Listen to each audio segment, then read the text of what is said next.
Yuan शिंगांग, बहुत दिन हो गए, तो तू भी आ गया। शाओ युनशान।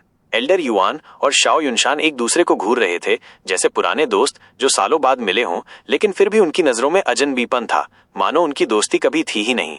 रेन शियाओयुन खुशी से बोल पड़ा, हाय वेनरेबल, आप बिल्कुल सही टाइम पर आए। ये बूढ़ा सोल हारमनी स्टेज में है और लड़ने में हमारी सोच से ज्यादा ताकतवर निकला। सोल हारमनी स्टेज है ना? शाओ युनशान ने भौं उठाई। युआन शिंगांग, तूने फिर से चौंका दिया। तेरी काबिलियत को देखकर तो मुझे लगा था एथीरियल स्टेज ही तेरा आखिरी मुकाम होगा, पर तू सोल हारमनी तक पहुंच गया, ये सच में कमाल है। तू तो सच में करिश्मा कर गया। एल्डर युआन ने सिर हिलाया, इसमें कोई करिश्मा नहीं, बस लगातार मेहनत। मैंने सिर्फ अपने मकसद पे फोकस रखा, बस वही किया। हाँ, लेकिन फिर भी तूने मेरी आंखें खोल दी। शाओ युनशान ने सिर हिलाया। एल्डर युआन ने गहरी सांस ली। मुझे डर है ये हमारी आखिरी मुलाकात होगी। क्या तू मुझे मारने आया है? नहीं, मैंने सिर्फ सुना था कि सेक्ट की प्लानिंग में तू अपनी जान गंवा देगा, तो तुझे एक बार आखिरी बार देखने आ गया। शाओ युनशान ने रेन शियाओयुन की तरफ देखा, जो अब भी सफेद चेहरा लेकर खड़ा था, फिर कहा, लेकिन अब जो हालत देख रहा हूं, मुझे बीच में आना ही पड़ेगा। युआन शिंगांग, तू मुझे अच्छे से जानता है। वो कसम जो हमने गुस्से में खाई थी, अब तक याद है मुझे। तू जानता है मैं पीछे नहीं हटूंगा। एल्डर युआन ने सिर हिलाया। सिर्फ सेक्ट मायने रखती है। अगर हाई वेनरेबल ने मेरे प्राण लेने का फैसला कर लिया है तो वही करेगा। मैं समझता हूँ, हमेशा से समझता था। तो फिर अब बातों की जरूरत नहीं, हमारी 102वीं लड़ाई ही आखिरी होगी। शाओ युनशान ने हाथ घुमाते हुए कहा, चल अब इस दोस्ती का अंत कर देते हैं। एल्डर युआन ने आंखें सिकोड़ते हुए सिर हिलाया। अब तुझे दिखाता हूँ इन सालों में मैंने क्या पाया है। हाँ हाँ हाँ, मैं भी तैयार हूँ। तू मेरा एक बाल भी नहीं छू सकेगा। देखते हैं। एल्डर युआन ने अपनी पूरी ताकत झोंक दी। उसके पूरे शरीर पर जमीन जैसे स्केल्स उभर आए। रेन शियाओयुन तक की सांसें घुटने लगीं। वो हैरान रह गया एल्डर की ताकत देखकर, ये सोचकर कि ये तो अभी नया सोल हारमनी कल्टीवेटर बना है। ये बूढ़ा तो सच में खतरनाक है। शाओ युनशान की आंखें कांपी। मैं जानता था तू मुझे निराश नहीं करेगा, तो अब मैं भी तुझे एक सही विदाई दूंगा। उसने भी अपनी ताकत दिखाई। सर्द हवाएं फैल गईं। उसने 2 उंगलियां बाहर निकाली और उसके शरीर की धार इतनी तेज थी जैसे पूरी दुनिया को काट दे। हेवन ट्रेलिंग स्वॉर्ड, वो जो कभी हारा नहीं। कोई भी उस तलवार के सामने टिक नहीं सकता था। यही उसकी ताकत थी। 1 स्वॉर्ड 5 ड्रैगन्स में सबसे ऊपर। मुझे आपके दिए गए पाठ को पढ़ने में खुशी होगी। ये रहा। एल्डर युआन की आंखें कांप उठीं और उसने मन ही मन कहा, हेवन ट्रेलिंग स्वॉर्ड वाकई में। उसे पता था आगे क्या होगा, लेकिन उसका इरादा अडिग था। उसने दहाड़ लगाई और दौड़ पड़ा। ड्रैगन जैसी दहाड़ के साथ उसकी ताकत फूटी और पूरा कमरा हिल गया। शाओ युनशान भी दौड़ा, आमने सामने टकराने के लिए। उफ, दोनों एक दूसरे को पार कर गए और फिर रुक गए। कोई धमाका नहीं, कोई आवाज नहीं, लेकिन जो होना था वो हो गया था। लेकिन उनकी स्पीड इतनी तेज थी कि कोई देख नहीं सका। एल्डर युआन एक घुटने पर गिर पड़ा। उसके मुंह से खून बहने लगा, लेकिन उसके चेहरे पर वही शांति थी, जैसे जानता था कि यही अंत है। उसके पीछे शाओ युनशान अपने पैरों पर खड़ा था। उसकी उंगलियों पर एल्डर युआन का थोड़ा सा खून था। आखिर में हार ही गया। एल्डर युआन की आंखें धुंधली होने लगी। तू फिर से जीत गया। जैसे हर बार शाओ युनशान चुप रहा, उसका चेहरा शांत। रेन शियाओयुन बहुत खुश हुआ कि हाई वेनरेबल ने इतनी आसानी से एक इतने खतरनाक इंसान को हरा दिया। वो वाकई हेवन ट्रेलिंग स्वॉर्ड था। शे वुयुए हंसने लगा, हा हा हा, आखिरकार तू गया काम से, बूढ़े। अब हेवन ट्रेलिंग सेक्ट मेरी मदद कर रही है, मुझे कोई छू नहीं सकता। एल्डर युआन का चेहरा गुस्से में चढ़ गया और उसका कमजोर शरीर सीधा खड़ा हो गया, मुट्ठी भींची हुई। शे वुयुए, आज अगर मैं मर भी जाऊं तो तुझे साथ लेकर जाऊंगा। अपने दांत भींचते हुए एल्डर युआन ने अपनी सारी ताकत एकत्र की और शे वुयुए की ओर हथेली से हमला किया। शे वुयुए डर गया। वो इम्पर्मनेंस 5 की कैद में था और कुछ कर नहीं पा रहा था। रेन शियाओयुन चिल्लाया, हाई वेनरेबल, एल्डर को मार दोगे तो तुम पर आफत आएगी। एल्डर युआन शे वुयुए को मारने ही वाला था कि उसे खून का स्वाद आया और वो जमीन पर गिर गया। उसके पीछे शाओ युनशान की 2 उंगलियों से तेज रोशनी निकली और उसका चेहरा सख्त था। हाई वेनरेबल, इम्पर्मनेंस 5 चीख पड़े। उसी समय एक धमाका हुआ और विसिसिट्यूड डोमेन टूट गया। 5 एल्डर उड़ गए। रेन शियाओयुन हंसा। उसकी मुट्ठी युआन क्यूई से भरी थी और उसने उपेक्षा से उनकी ओर देखा। फिर शिए वुयुए की ओर मुड़ा। सेक्ट लीडर शिए, आप ठीक हैं? धन्यवाद सेक्ट लीडर रेन, मैं ठीक हूँ।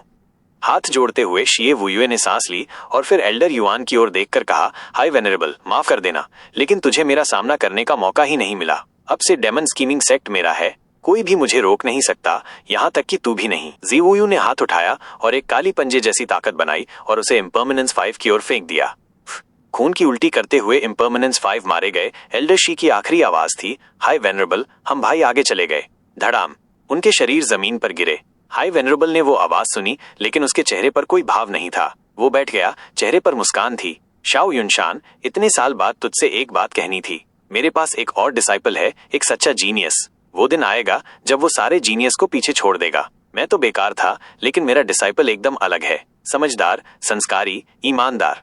एल्डर युआन की आंखें भर आईं। उसे लगा वो अब अपने डिसाइपल को नहीं देख पाएगा, लेकिन वो अपनी बात पूरी नहीं कर पाया। उसने श्लाई वुयू की ओर देखा और गुस्से से कहा, श्लाई वुयू, तू एक ऐसा डीमन है जिसे कोई रास्ता नहीं दिखता। डीमन स्कीमिंग सेक्ट तेरे हाथों बर्बाद हो जाएगा एक दिन।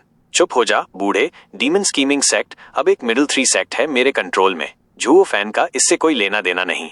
वो तो बस मेरा मोहरा है। सिर्फ मैं ही इसे ऊंचाई तक ले जा सकता हूँ। तू क्यों नहीं मानता? शी वुयू गुस्से में एल्डर युआन के कंधे पकड़कर चिल्ला रहा था, लेकिन एल्डर युआन अब कुछ सुन नहीं पा रहा था। उसके मुंह से खून बह रहा था और उसकी आंखों में वही मुस्कान थी। एल्डर युआन अब नहीं रहा।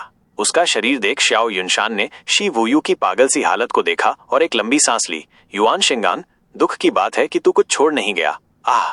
वो अचानक पेट पकड़कर खून थूक पड़ा। हाय वेनरेबल, क्या हुआ? रेन शियाओयुन चिल्लाया। शाओ युनशान ने हाथ से इशारा किया कि सब ठीक है और एल्डर युआन की ओर देखकर मुस्कुराया। युआन शिंगांग, 1000 साल और 101 लड़ाइयों के बाद इस बार मैं हार गया। अब मैं मानता हूँ तू बेकार नहीं, बल्कि सच में एक जीनियस है वेस्टर्न लैंड का, जो डबल ड्रैगन मैनर में शामिल होने लायक था।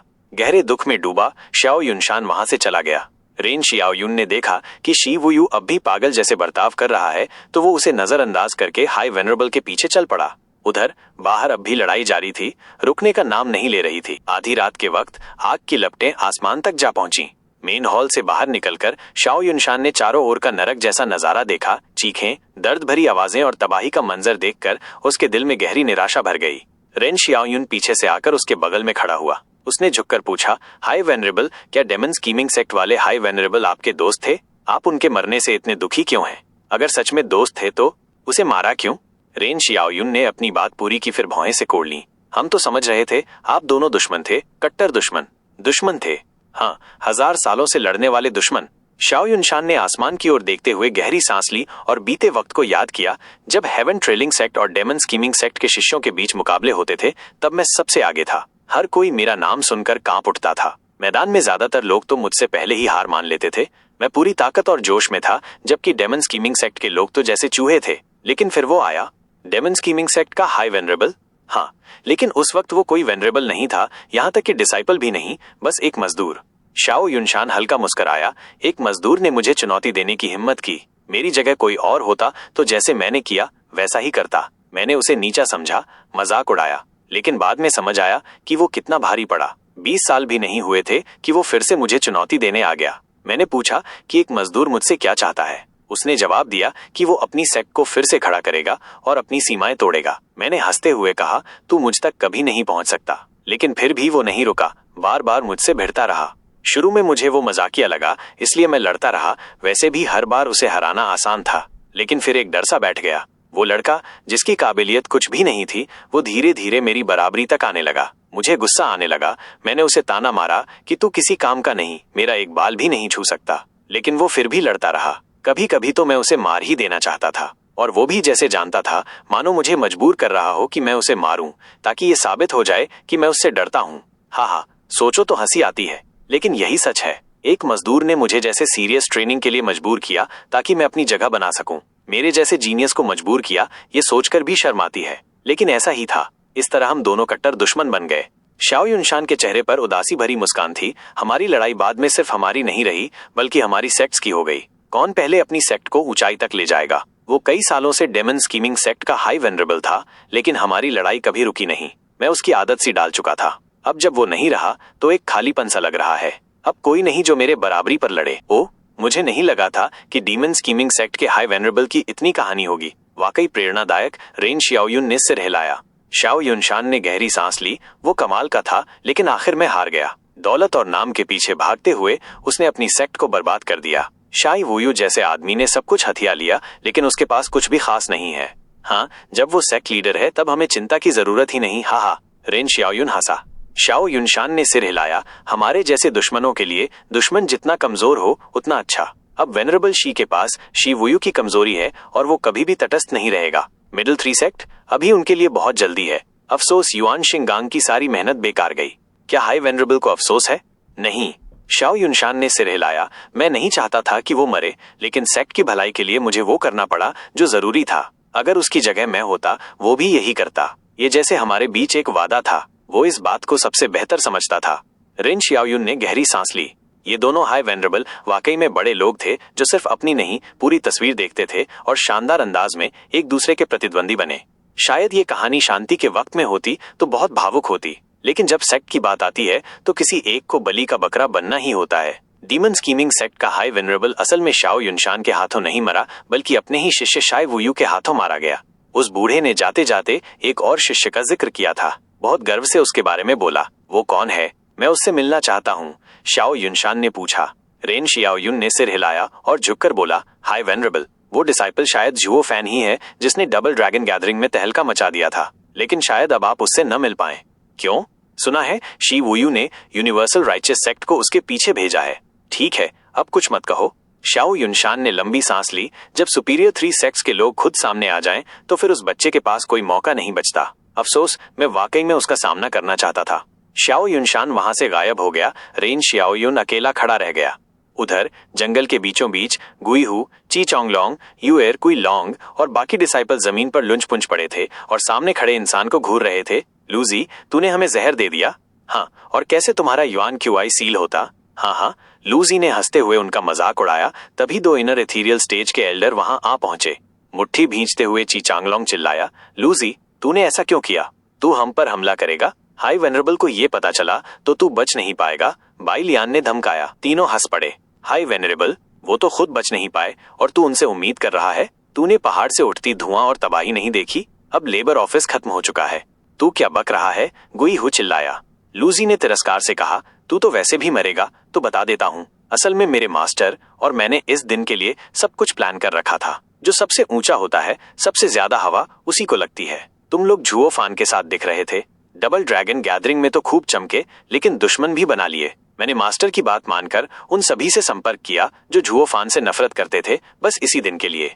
मुझे लगता है यूनिवर्सल राइटियस सेक्ट अब तक जुओ फान के पीछे लग चुका होगा। हेवन ट्रेलिंग सेक्ट और मिस्टिकल हेवन सेक्ट हमारे साथ मिलकर लेबर ऑफिस और जुओ फान की ताकतों को खत्म कर रहे हैं। अफसोस बीस्ट टेमिंग सेक्ट की टीम डबल ड्रैगन गैदरिंग में तबाह हो गई, वरना उन्हें भी मिला लेता। खैर, कोई फर्क नहीं पड़ता।